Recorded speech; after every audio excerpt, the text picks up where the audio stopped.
افلاطون او لا بلاطو. هذا الفيلسوف هذا هو التلميذ ديال سقراط، يعني سقراط كان الاستاذ ديال افلاطون. وهذا افلاطون هذا كان كيتقدى واحد العشبه، يعني كان تيتقدى العشبه ديالو في اثينا من عند واحد بزناز كان تيجيب العشبه من كتامه المغربيه. وين فوا تيضرب افلاطون هذه العشبه هذه تيطيحوا عليه مجموعه من الافكار من عوالم اخرى موازيه. وهنا اليوم غنهضروا على الفلسفه ديال افلاطون، خصوصا ما يتعلق بعالم المثل وكهف افلاطون. الناس اللي ما عارفينش الفلسفه ديال افلاطون غنحاول انني نتعمق فيها في هذا الفيديو هذا اولا في هذه الحلقه هذه. دونك الاخوان غتسمحوا لي، راه ما كاين لا سكريبت لا هم يحزنون، فقط غنبقى ندوي هكا وباش نوصل لكم الافكار. افلاطون كيف ما قلنا حاول انه ياسس واحد الفلسفه ديالو المثاليه، وهو اول فيلسوف اسس الفلسفه المثاليه. شنو كتعني الفلسفه المثاليه؟ بكل بساطه افلاطون تيقول بان جميع الاشياء التي نراها في هذا الوجود هي اشياء مزيفه. على سبيل المثال الى خدينا مثلا الى خدينا الشجره، الى خدينا مثلا السياره، الى خدينا مثلا الكواكب النجوم، هي اشياء مزيفه لا وجود لها في الحقيقه ما دام انها معرضه للزوال. باش نزيد نبسط لكم الفكره الاخوان، افلاطون كانت انسبيرا من هيراقليطس، وهذا هيراقليطس هذا هو فيلسوف يوناني وكان من بين الفلاسفه الطبيعيين.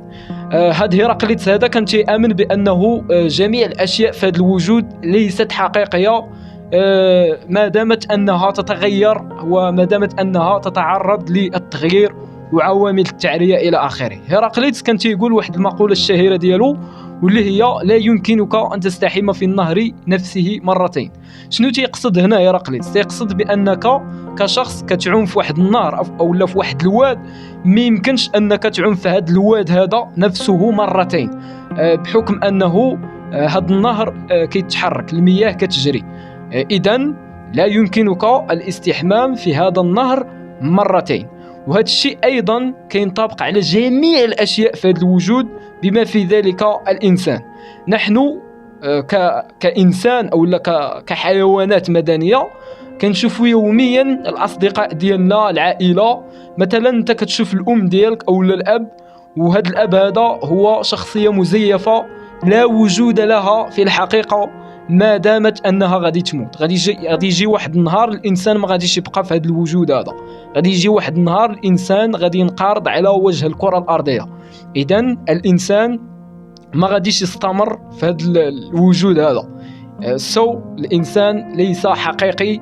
نفس الشيء مع جميع الاشياء بما في ذلك الطبيعه، الكواكب، النجوم، المجرات، غادي يجي واحد النهار غادي يساليو في هذا الوجود هذا. دونك افلاطون جاب لنا امثله الكهف او لا كهف افلاطون كيف ما تيسميوه بعض المفكرين والباحثين. امثله الكهف او لا كهف افلاطون بكل بساطه هي مجموعه من الاشخاص تسد عليهم في واحد الكهف كبير بزاف، وهذا الكهف هذا تزادوا فيه هاد الاشخاص ولقاو راسهم عندهم السناسل في يديهم ورجليهم، يعني ما كانوش قادرين انهم يتحرروا. ولكن في المقابل تيشوفوا يوميا مجموعه من التماثيل او مجموعه من الظلال تيدوزوا في الحائط ديال الكهف. وهاد الاشخاص هادو كانوا تيعتقدوا بانه هاد الظلال اللي تيدوزوا في هاد الكهف هذا هي ظلال حقيقيه، ولكن في الحقيقه هما تيعيشوا الوهم ان صح هذا التعبير، لانه في الحقيقه هاد الظلال جايين على برا ديال الكهف، لانه بحكم انهم تزادوا وما قدروش انهم يدوروا الوجه ديالهم باش يشوفوا واش كاينه اصلا شي ثقبه لهاد الكهف فاش تيعيشوا. دونك هاد الثقبه هادي اللي كاينه الكهف تيجيو منها الاشعه ديال الشمس، و اون فوا تيدوز مثلا شي طائر او شي حمار او شي بقره، الظل ديال هذا الحيوان كيتسلط على الجدار ديال الكهف، وهاد الناس تيشوفوا هاد الاشياء وتيتصحب لهم بانه هذا هو الكون الحقيقي وهذه هي الحياه الحقيقيه. وفي احد الايام واحد من هاد الاشخاص اللي كانوا في هاد الكهف استطاع انه يتحرر ويقطع ديك السلسله وقدر انه يخرج خارج الكهف. وهنا غيكتشف بانه لسنوات طويله كانوا تيعيشوا الوهم، كانوا تيعيشوا الاساطير، كانوا تيعيشوا في عالم مزيف. وهذوك الظلال اللي كانوا تيشوفوا هي بمعنى اخر هي ظلال مزيفة. هذا الشخص ملي خرج خارج الكهف وملي طلع خرج في الفتحة ديال الكهف لقى بأنه كاينين حيوانات حقيقية تيدوروا في الطبيعة، وهذوك الحيوانات هما اللي كانوا تيبانوا لهم على شكل ظلال. وملي رجع للكهف وحاول انه يقنع هاد الاشخاص بانه راه هاد جميع الظلال اللي تيدوزوا في هاد الجدار هذا راه هي ظلال مزيفة، وانما الحقيقة كاينه في عالم اخر خارج الكهف. وهنا الاشخاص ما تقبلوش هاد الفكرة هذه لدرجة انهم كانوا بغاو يصفيوها لذاك الشخص اللي قدر انه يتحرر وجاب لهم افكار حقيقية. دونك ما تقبلوش الحقيقة وما تقبلوش بانه راه هاد الظلال هادو هي نسخة او انعكاس لمجموعة ديال التماثيل او مجموعة ديال الاشياء اللي تيدوزوا في الطبيعة الحقيقية. هنا ما تقبلوش الفكرة وكانوا بغاو يقتلوا هذا الشخص هذا، وتيحاول انه يقنعهم بانه راه هذا الكهف هذا مجرد كهف مزيف. وهنا افلاطون حاول من خلال أمثلة الكهف او كهف افلاطون حاول يوصل لنا واحد الفكرة على انه جميع الاشياء اللي كاينه في هذا الوجود راه اشياء مزيفة، والحقيقة كاينه في عالم الافكار او لا عالم المثل. نعطيكم واحد المثال باش تفهموا مزيان. لنأخذ مثلا عزيز أخنوش رئيس الحكومة المغربية حاليا. سي عزيز أخنوش غادي يجي واحد النهار غادي يسالي وغادي ينضاطر وغادي ينقرض من الوجود، ولكن غتبقى الفكرة ديال عزيز أخنوش مرسخة في الذهن ديال الأجيال الجاية المستقبلية. مثلا بوتفليقة الرئيس الجزائري على الرغم من أنه توفى ومات إلا أن الفكرة ديالو بقات مرسخة في الذهن ديال الجزائريين والذهن ديال العالم بصفة عامة. دونك هذه من جهة. غادي نحاول أنني نعطيكم واحد المثال آخر باش تفهموا. لنفترض أنه خدينا هذه اللوحة ديال فان غوخ الرسام أو لا الفنان التشكيلي الهولندي، وخدينا هذه الفتاة الجميلة هذه وغنقولوا غنطرحوا واحد السؤال: شنو هو أو لا شنو هي العوامل المشتركة ما بين هذه اللوحة وما بين هذه الفتاة؟ بكل بساطة الجمال. غيجي واحد النهار هاد اللوحة هادي ما غاديش تبقى في الوجود، غيجي واحد النهار غادا تحرق او لا غادا ان صح هذا التعبير غادا تاكل وغادا تنضاطر من الوجود. ايضا هاد الفتاة هادي غادي يجي واحد النهار غادا تموت وغادا تحول مجموعة من المواد العضوية وغادا تمشي تنضاطر في الطبيعة. ولكن الفكرة اللي غادا تبقى هي فكرة الجمال.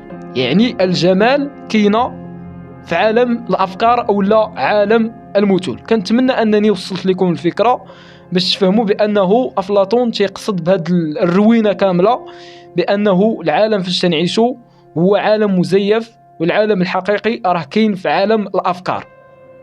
لناخذ مثال اخر، مثلا الخير والشر.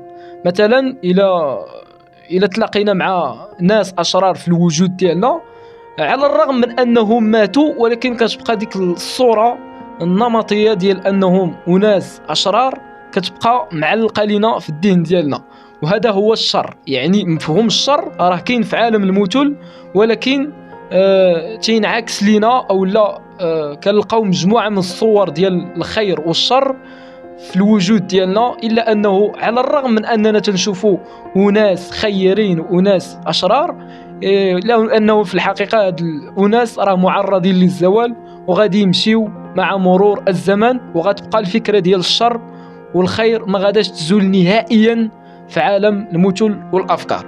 وهنا غنمشيو لواحد البلان اخرى الاخوان، اللي هو واش افلاطون تيامن بوجود الله؟ فريمون افلاطون تيامن بوجود واحد القوه غيبيه واللي سماها فريمون الاله. هنا تيقول افلاطون بان جميع الاشياء جايه من الخير اللي هو الله. تيقول افلاطون الله هو الخير ومنه تاتي جميع الاشياء بما في ذلك الخير الشر الجمال الطبيعه، كل شيء جاء من عالم المثل اللي هو نقطه الخير الا وهي الله. يعني الله هو بمثابه انعكاس لمجموعه اشياء في الطبيعه وفي الوجود، وهي في اخر المطاف الانسان غادي يرجع لو سورس او لا المصدر ديالو الا وهو الخير. دونك افلاطون ما هضرش لنا صراحه على واش كاينه الجنه ولا النار، الا انه دوا على فكره الاله على أنه خير، ومنه ينعكس جميع الصور ديال الوجود.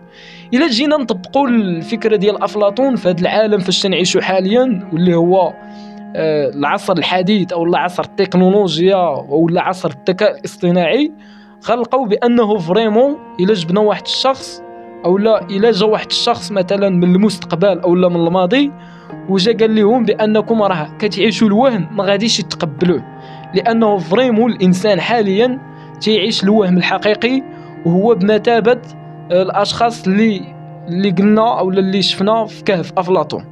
جميع الأشخاص إلا ما نقول معظم البشرية حاليا تعيشوا في كهف أفلاطون. لنفترض أنني جيت أو جاء أفلاطون من الماضي أو من المستقبل وجا بغى يأكد للناس بأنهم تعيشوا الوهم، خصوصا في هذا العالم ديال التكنولوجيا. ناخذ على سبيل المثال التليفون هو بمثابة واحد لوحة إلكترونية ساهمت في تزييف الحقائق، وساهمت بشكل أو بآخر بأن الإنسان تعيش في الوهم. تخيل معايا أنك كتسكرولي وكتلاقى مع واحد الفيديو مثلا في انستغرام، واحد خونا تيموتيفي الناس وتيقول لهم كيفاش تربيو الصحة، ولكن الإنسان راه ما عندوش الفلوس. هذاك الإنسان اللي تيكونسومي المشهد راه ما عندوش الفلوس باش يشري مثلا باش يدخل لاصال، ما عندوش الفلوس باش يشري هذوك المواد او لا باش يشري مثلا الفيتامين، ما عندوش الفلوس باش ياكل، لانه في اخر المطاف الحديد او الصحه باغا الماكله مزيانه. الانسان تيعيش في واحد الوهم. مثال اخر ناخذوه مثلا الفنانين اللي تنشوفوا يوميا او المشاهير اللي تنشوفوا يوميا في انستغرام وتتسحب لنا بانهم راه تيعيشوا السعاده او لا تيعيشوا في واحد العالم ديال البذخ والعالم ديال الغنى الفاحش، الا انه في الحقيقه حنا ما تنشوفوش شنو تيوقع ما وراء الكواليس. ما وراء الكواليس غادي نلقاو كريستيانو رونالدو تيعاني، ما وراء الكواليس غادي نلقاو مبابي ميسي راه تيعانيو وعندهم مشاكل ديال الضرائب الى اخره. ولكن الانسان اللي تيشاهد المحتوى في انستغرام تيتسحب ليه بانه هو الشخص الوحيد في العالم اللي فقير وما عندوش الفلوس. دونك راه كاين فرق الاخوان ما بين الموتيفاسيون وما بين الديسيبلين هو الشخص اللي تيحاول انه يتبع واحد الطريق وتيحاول انه يوضع واحد لوبجيكتيف على الرغم من العراقيل، وتيحاول انه يتخطى جميع العراقيل. عكس الموتيفاسيون هو مجرد شراره كتشعل وكتطفى دغيا، والانسان كيتموتيفا بالريلات او لا كيتموتيفا بالفيديوهات، على الرغم من انه هذا الشيء مجرد حقائق مزيفه كيف ما تيقول افلاطون.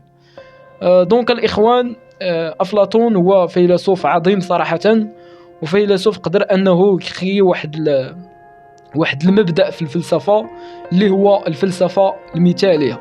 وجميع الاشياء التي نراها في الطبيعه هي اشياء مزيفه، مثلا مفهوم الشجره، مفهوم الماء، مفهوم مثلا الكون، الكواكب، هي مجرد اشياء مزيفه في الطبيعه. دونك الاخوان اعتذر، ارى ما كاين لا سكريبت لهم يحزنون، تنحاول انني نوصل الافكار وفقط. دونك هذه هي فلسفه افلاطون.